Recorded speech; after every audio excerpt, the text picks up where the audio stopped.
ये सब आज विद्यालय में पढ़ा। जब उसकी मम्मा आती है दूसरे दिन, बोलते दीदी जी आपने ये क्या किया।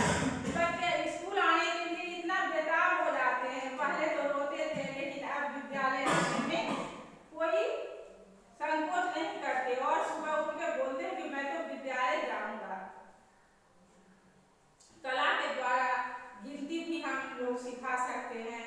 जैसे 1 2 3 हम लोग पढ़ाते हैं तो बच्चे उतने मजे से नहीं पढ़ते हैं, लेकिन उसको कविता के द्वारा जब पढ़ाते हैं तो वो मन से पढ़ते हैं। जैसे 1 2 3 इंडिया इज फ्री, इसको तुरंत सीख जाते हैं 1 से 5 तक की गिनती। और एक और है, एक चिड़िया भाई एक चिड़िया जंगल में रहती थी एक चिड़िया, एक आ गई फूल से पता नहीं किधर से। बोलो कितनी हो गई चिड़िया? 2। और वो 1 से 5 तक की गिनती बहुत ही आसानी से सीख जाते हैं।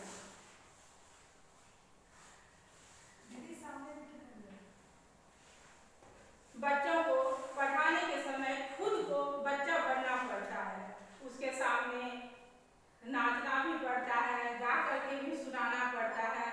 और जैसे हम लोग कुछ प्रेरणादायक चाहे दिशा का ज्ञान देते हैं तो गा करके सुनाना पड़ता है। जैसे आदर्श सूचक भाव जब प्रेरणादायक कहानी सुनाते हैं तो उसको गीत के माध्यम से हाथ जोड़कर शीश दबाकर धीरे से थोड़ा मुस्कुराकर मीठे स्वर में पलक झुकाकर जो सदा नमस्ते करते हैं वे बच्चे अच्छे लगते हैं।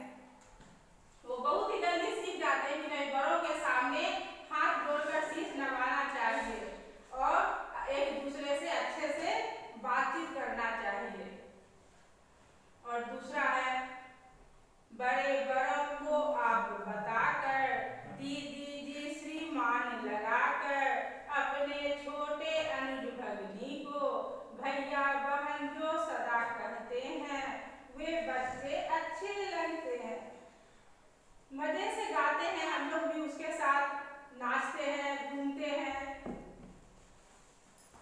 और जब हम लोग बताते हैं कि सुबह सवेरे उठना चाहिए, उठने के बाद मम्मी पापा को अपने से बड़ों को प्रणाम करना चाहिए। सदा सवेरे जो नित उठकर माँ के चरण कमल प्रथम छूते हैं, बड़े बड़ों को शीश झुकाकर सुभाशीष सबका लेते हैं, वे बच्चे अच्छे लगते हैं।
शिक्षण, अधिगम, अवधारणाओं को एक उपकरण बन जाए।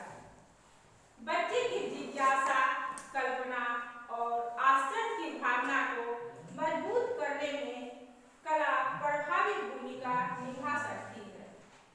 बौद्धिक, सामाजिक, भावनात्मक, मोटर, भाषा और समग्र साक्षरता से संबंधित कौशल पर उनका सकारात्मक प्रभाव होना चाहिए। प्राथमिक स्तर पर AIL के उद्देश्य बच्चों को मदद करना है,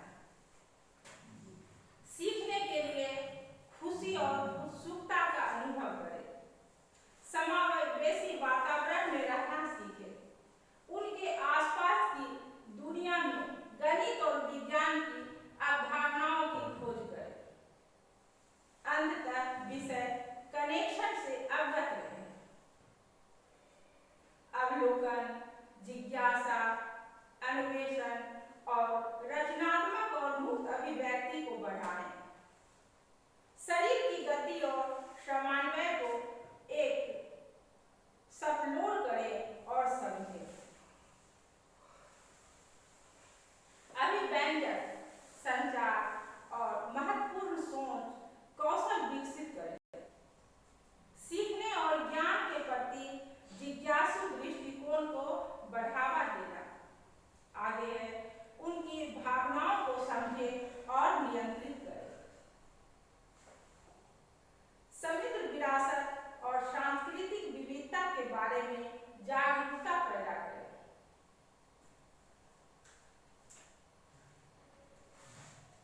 जब बच्चे छोटे रहते हैं तो उनको पहले उनकी भावना को समझना पड़ता है कि वो चाहते क्या है।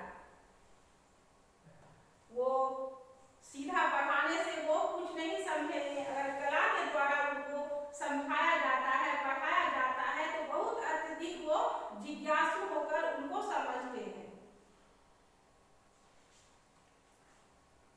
इसलिए नई शिक्षा नीति में लागू किया गया है कि सभी विषयों को शिक्षा कला के द्वारा शिक्षा देना चाहिए। समृद्ध विरासत और सांस्कृतिक विविधता के बारे में जागरूकता पैदा करें। बच्चे पढ़ना नहीं चाहते हैं, लेकिन उनमें जब विद्यालय आते हैं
काम करने और एक साथ विचारों का पता लगाने के कौशल को भी बढ़ाते हैं। उच्च प्राथमिक स्तर पर बच्चे की मदद करना आवश्यक है। अवधारणाओं को कई दृष्टिकोणों का अन्वेषण करें। विषयों और अवधारणाओं के ज्ञान का निर्माण करें और अंतर विषयक संबंधों से अवगत रहें। एक बहुलवादी दृष्टिकोण विकसित करें और विभिन्न संभावनाओं की सराहना करें। टीम वर्क और आपसी प्रशंसा को बढ़ावा दें। संचार कौशल, भाषा कौशल और समस्या समाधान कौशल में वृद्धि करना।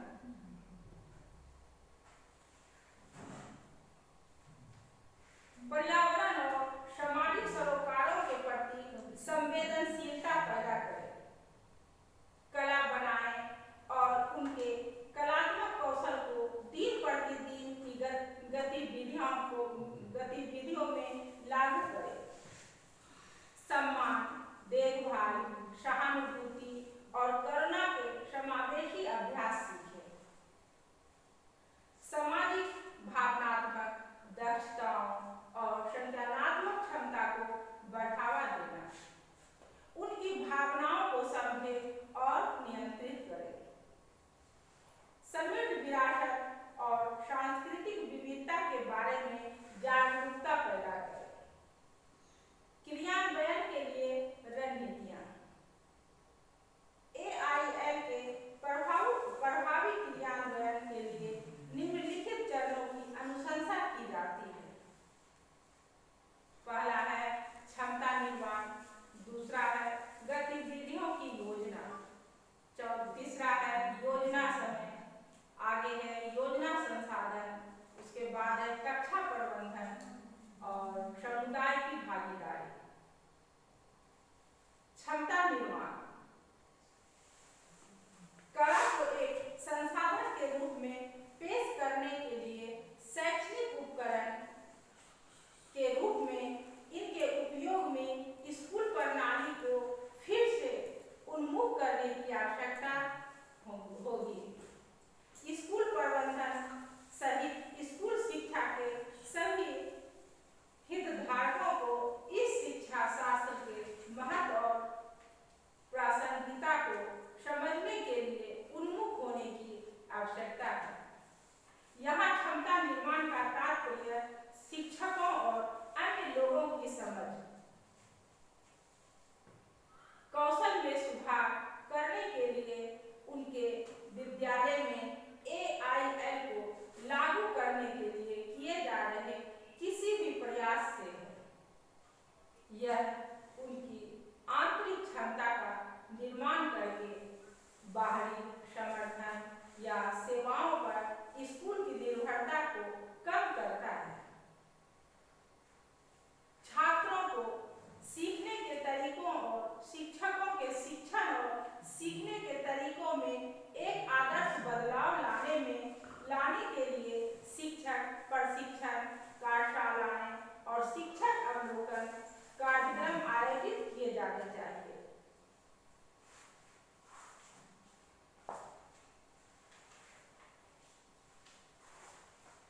आगे है गतिविधियों की योजना। एक बार जब शिक्षिका AIL पद्धति का उपयोग करना शुरू कर देती है तो उसे नियोजन की गतिशीलता पर काम करने की आवश्यकता होगी। AIL को कला अनुभव को विषय वस्तु से निर्बाध रूप से जोड़ने की, सामूहिक गतिविधियों में बच्चों को शामिल करने के तरीकों और तकनीकों की पहचान करने की आवश्यकता होगी। शिक्षक की पूर्व योजना बच्चों की प्रतिक्रियाओं का मार्गदर्शन और समीक्षा करने पर ध्यान देने के साथ साथ विषय के साथ परिचित होना यात्रा को ट्रैक पर रखेगा। गतिविधियों की योजना मतलब जैसे कि हम क्लास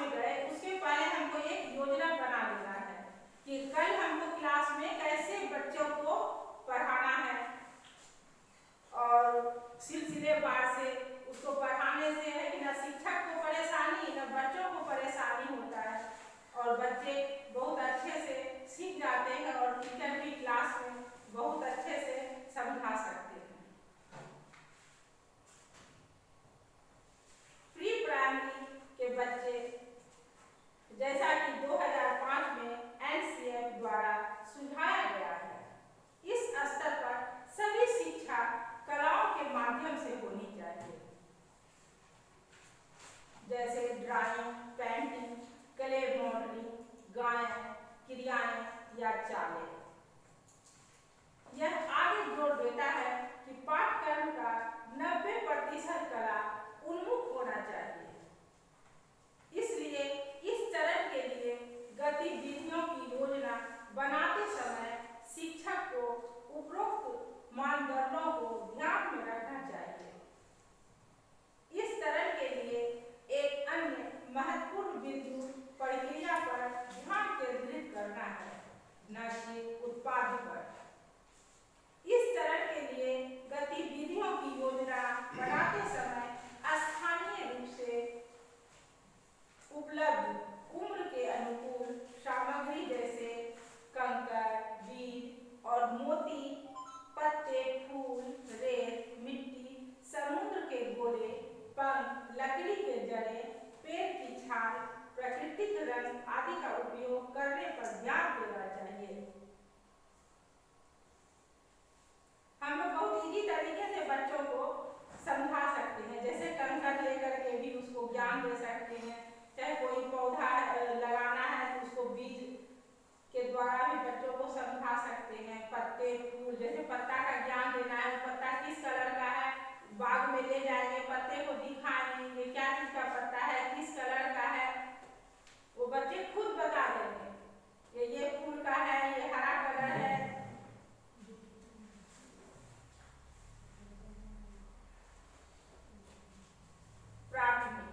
प्राथमिक स्तर पर कलाओं को सभी विषयों के साथ एकीकृत किया जाना चाहिए और विभिन्न अवधारणाओं के शिक्षण और सीखने के लिए एक दृष्टिकोण के रूप में उपयोग किया जाना चाहिए। इससे बच्चों को अपने विचारों और भावनाओं को स्वतंत्र रूप से व्यक्त करने में मदद मिलेगी। वे गहन अवलोकन, जिज्ञासु, खोज और सहज अभिव्यक्ति के माध्यम से इंद्रियों का विकास भी करेंगे, जैसा कि हमारे अधिकांश प्राथमिक विद्यालयों में होता है। एक शिक्षिका अपनी कक्षा को सभी विषय पढ़ाती है, जो उसे कला के अनुभवों की योजना बनाने की स्वतंत्रता और गुंजाइश देती है, जो कई विषयों के सीखने को पूरा करता है। इस चरण के लिए गतिविधियों की योजना बनाते समय शिक्षक को यह ध्यान रखना चाहिए कि प्रक्रिया और उत्पाद पर ध्यान केंद्रित नहीं किया जाना चाहिए। कला अनुभव की योजना इस तरह बनाई जानी चाहिए कि वह कक्षा की बहुस्तरीय आवश्यकताओं को पूरा करने के लिए एक अंतर विषय उद्देश्य की पूर्ति करे। कक्षाओं के मामले में कक्षाएं जहां विभिन्न स्तरों के छात्र हैं, शिक्षक को समूहों की संरचना पर ध्यान देना चाहिए, क्योंकि आयु समूह गतिविधियों को डिजाइन करते समय एक मौलिक बिंदु बन जाता है। समावेशी कक्षाओं की आवश्यकता पर ध्यान केंद्रित किया जाना चाहिए।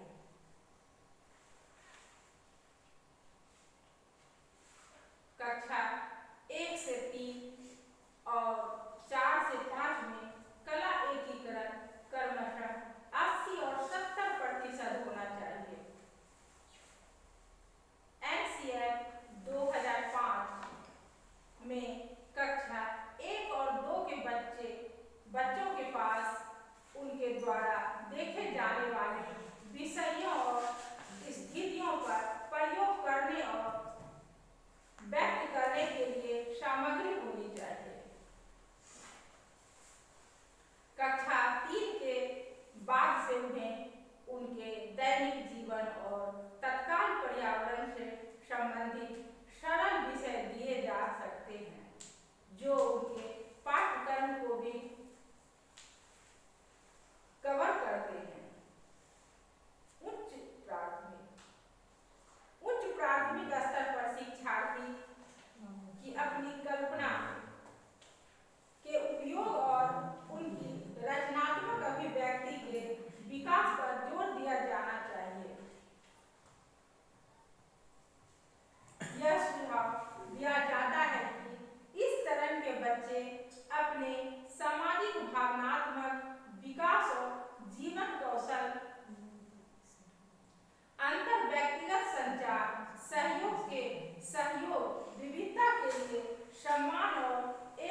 प्रशंसा, नेतृत्व कौशल विकसित करने, समस्या सुलझाने की क्षमता के विकास के लिए टीमों में एक साथ काम करते हैं। चूंकि यह आयु समूह किशोरावस्था की शुरुआत है, उनकी बढ़ती हुई चिंताओं को कला के एकीकरण के माध्यम से स्वाभाविक रूप से और प्रभावी ढंग से संबोधित किया जाता है।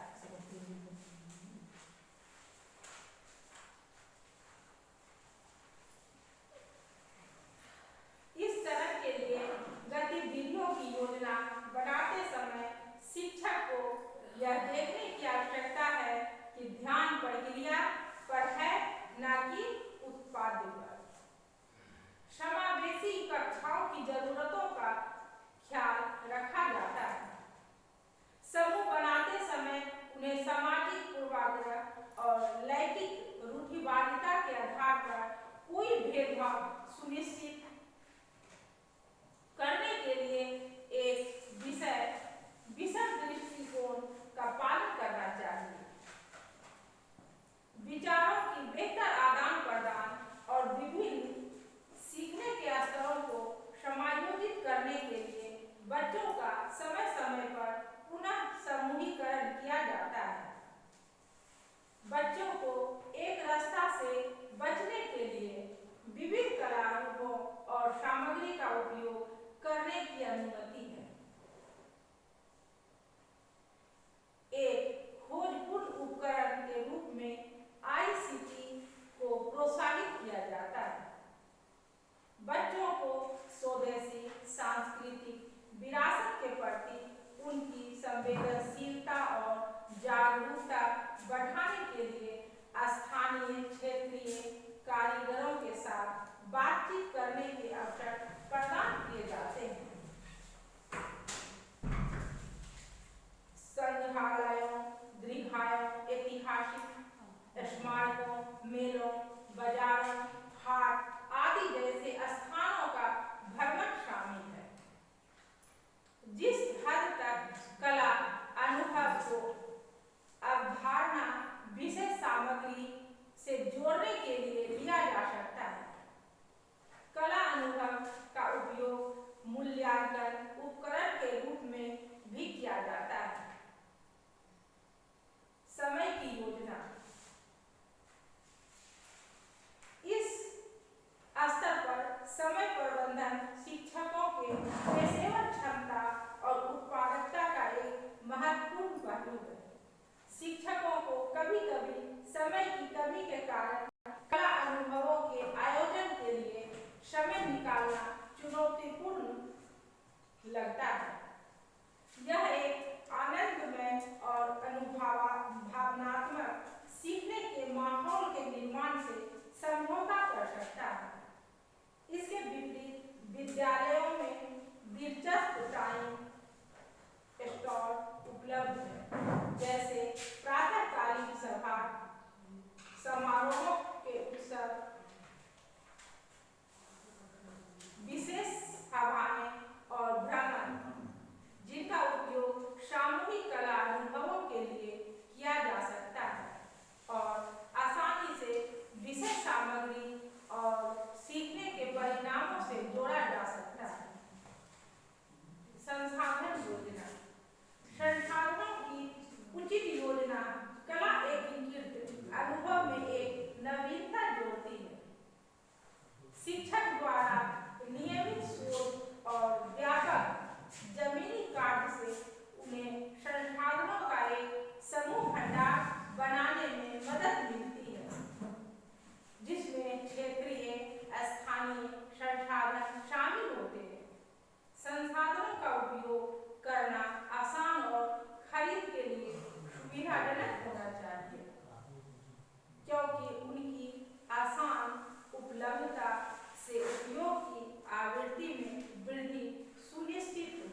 कर सकते हैं।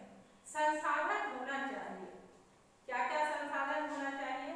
किफायती हो, पर्यावरण के अनुकूल हो, पुनः प्रयोज्य हो, अभिनव हो और स्थानीय रूप से उपलब्ध है। सामुदायिक संसाधन स्थानीय समुदाय को सार्थक रूप से शामिल करने के तरीकों और मंचों का एक स्वस्थ और सक्रिय समुदाय विद्यालय साझेदारी विकसित करने के लिए तैयार किया जाना चाहिए।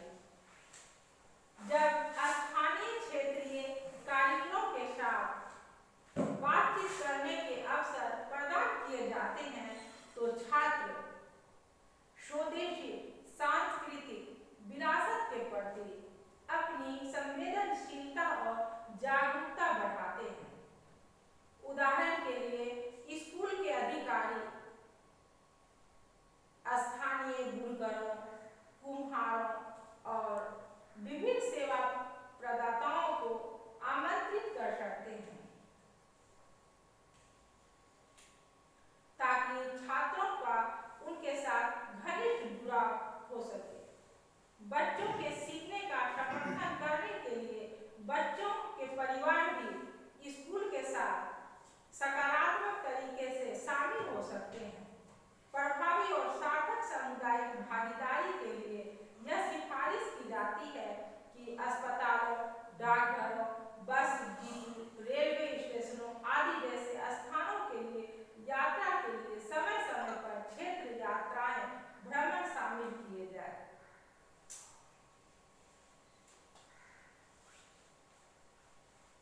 स्थान यह देखा गया है कि प्रारंभिक व्यवस्था में सीखना अक्सर विशिष्ट क्षेत्रों तक ही सीमित होता है, जबकि AIL में यह अनुशंसा की जाती है कि शिक्षक को सीखने के स्थान का चयन और उपयोग करते समय अधिक लचीला बनने की आवश्यकता है। स्थान ऐसे होने चाहिए जो बच्चों को खोजबीन करने, प्रयोग करने, सृजन करने और स्वतंत्र रूप से अभिव्यक्त करने का अवसर प्रदान करे।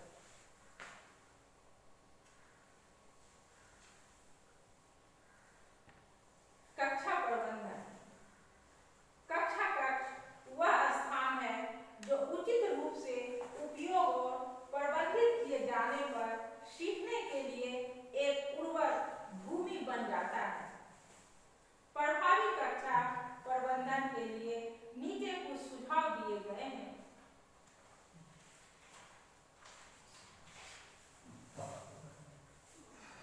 लचीली बैठने की व्यवस्था जो बच्चों और शिक्षकों को मुक्त आवागमन के साथ गतिविधियों के लिए जगह प्रदान करती है। AIL की बेहतर प्रभावकारिता के लिए यह सिफारिश की जाती है कि पारस्परिक बैठने की व्यवस्था, पंक्तियों और स्तंभों को हतोत्साहित किया जाना चाहिए और गतिविधियों और प्रस्तुतियों के लिए जगह बनाने के लिए U-आकार, अर्ध-आकार आदि में बैठने की व्यवस्था को प्रोत्साहित किया जाना चाहिए। बच्चों के साथ बातचीत करने समय शिक्षकों, सुविधाकर्ताओं को कक्षा में घूमना चाहिए। इससे शिक्षक को कक्षा में प्रत्येक बच्चे तक पहुंचने और सुविधा प्रदान करने में मदद मिलती है।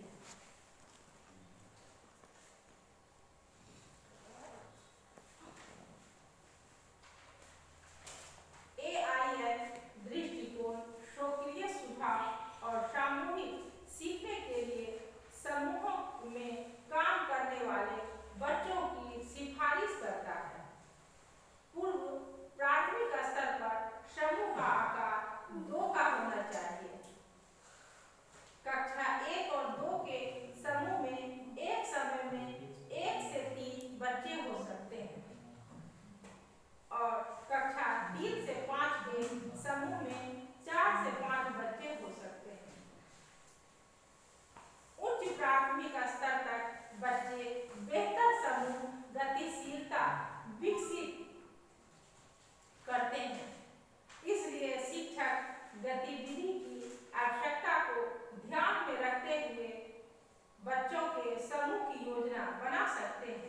न कि संख्या को।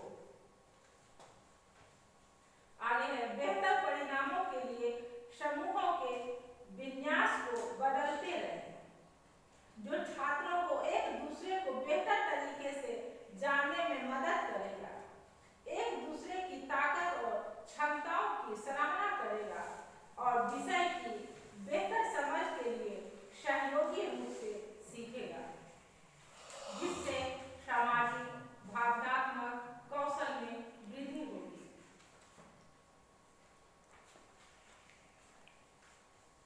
इसी प्रकार की विविधता का सम्मान करते हुए समावेशन की प्रक्रिया को प्रोत्साहित करें।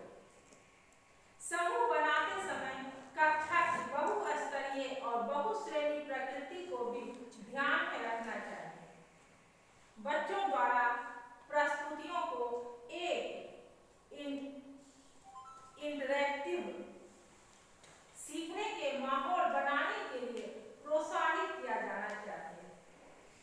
प्रत्येक कक्षा में प्रदर्शन क्षेत्र होने चाहिए, जहां बच्चों के काम को प्रदर्शित किया जा सकेगा। एक पढ़ने का कोना बनाया जाना चाहिए, जहां बच्चों को काम को प्रदर्शित किया जा सके। एक पढ़ने का कोना बनाया जा सकता है, जहां बच्चों को कहानी की किताबें, कॉमिक्स, लोक कथाएं, दंत कथाएं आदि आसानी से उपलब्ध हो। कक्षा में एक अभिनव प्रदर्शन स्थान क्षेत्र भी हो सकता है, जिसका उपयोग नियमित प्रस्तुतियों और प्रदर्शनों के लिए किया जा सकता है। यदि सच्ची भावना से अभ्यास किया जाता है तो उपरोक्त न केवल बच्चों को उनकी कक्षा और स्कूल के स्वामित्व की भावना विकसित करने में मदद करेगा, बल्कि उन्हें जीवन के लिए शिक्षार्थियों में भी बदल सकता है। AIL में मूल्यांकन। कला एकीकृत अधिगम के माध्यम से मूल्यांकन सुविधा कर्ता को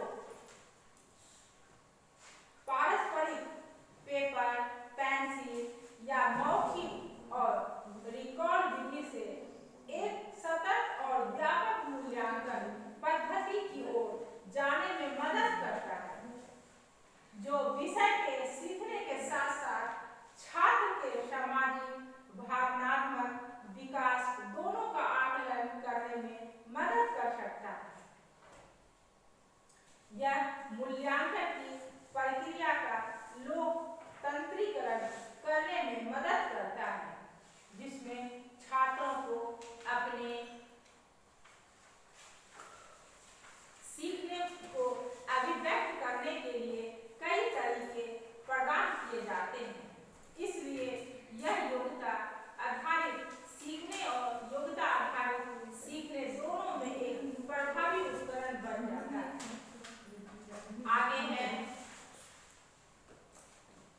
आगे है कला सामेतिक शिक्षा की अवधारणा।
या प्रदर्शन के रूप में।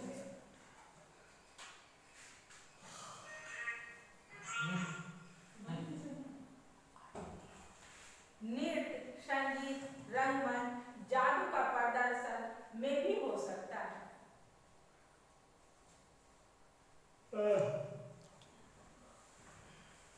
कला सामेतिक शिक्षा में कला को पाठ्यक्रम का मुख्य हिस्सा बनाते हुए काम किया जाता है।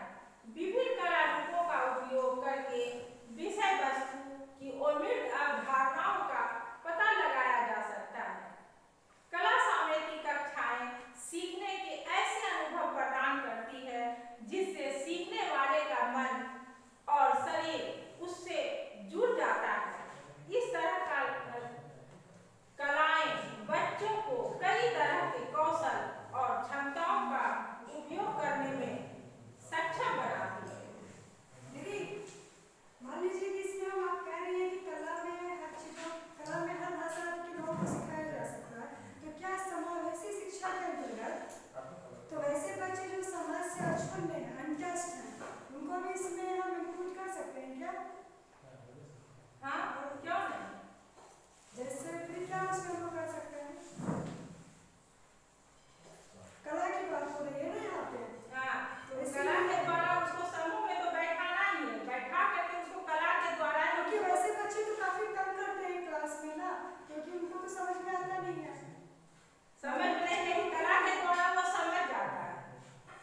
नॉर्मल बच्चा होता नहीं है ना वो, तो इसलिए उसको फिर समझाना भी तो पड़ेगा ना। नहीं उसको अलग से बैठा करके भी हम लोग उसको सिखा सकते हैं और सामूहिक में और अच्छे से सीखते हैं।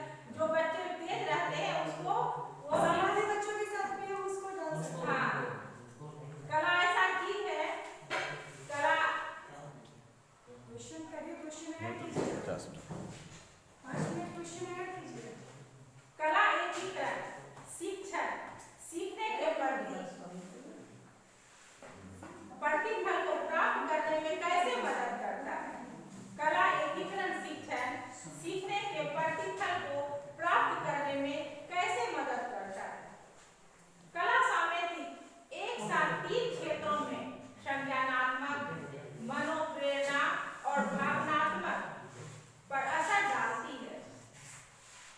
जो योग्यता आधारित शिक्षण और क्षमता आधारित सीखने के प्रतिफलों को शैक्षणिक आवश्यकता को पूरा करता है।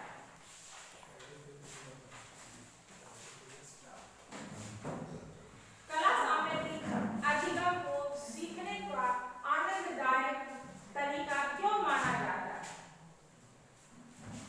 कलाएं किसी भी कल्पना और विचारों को अभिव्यक्ति का स्वाभाविक माध्यम होती है। इसके माध्यम से हर शिक्षार्थी को अद्वितीय और अलग पहचान रखने की आजादी होती है। स्कूल के स्तर पर शिक्षण शास्त्र के रूप में कला सामेतिक शिक्षा बिना इस बात की चिंता किए कि उनका कार्य कैसा होगा और दूसरे उनके बारे में क्या सोचेंगे। हर शिक्षार्थी को नई चीज के बारे में जानने, अनुभव करने और व्यक्त करने के लिए रचनात्मक साधन प्राप्त करता है। इसमें सीखने वाले को कला को एक प्रक्रिया के रूप में अनुभव करने और परिणाम की चिंता नहीं करने के लिए प्रोत्साहित किया जाता है, जिससे उन्हें विषय से जुड़े भय को दूर करने में मदद मिलती है और करने को सीखने की उनकी खुशी में बढ़ोतरी होती है। कलाएं विविधताओं पर भी चर्चा करती है और प्रत्येक शिक्षार्थी को अभिव्यक्ति के वैकल्पिक साधन प्रदान करती है। धन्यवाद। धन्यवाद। पास कर रहे हो गया। हाँ ठीक।